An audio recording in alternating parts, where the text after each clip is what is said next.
بسم اللہ الرحمن الرحیم۔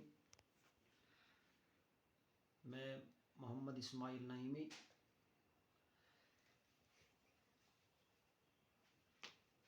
اللہ تبارک و تعالی ہم سب کو سلامتی والی زندگی عطا فرمائے۔ میں نے سرزمین نڈیالہ کے اندر ایک پروگرام کیا میلاد النبی کے تعلق سے۔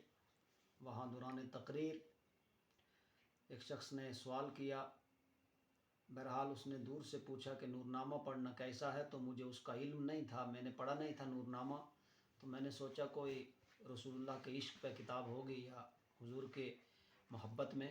جب میں نے دیکھا اور اس کے بعد میں نے فتاووں کو دیکھا تو اعلیٰ حضرت عظیم البرکت اور دیگر علماء فقہا نے اس کو منع فرمایا ہے، لہٰذا جن عبارات کے اندر حضور کے توہین ہو ان عبارات کو ہرگز نہ پڑھا جائے، وہ نورنامے کی شکل میں ہو یا کسی اور کتاب کی شکل میں ہو۔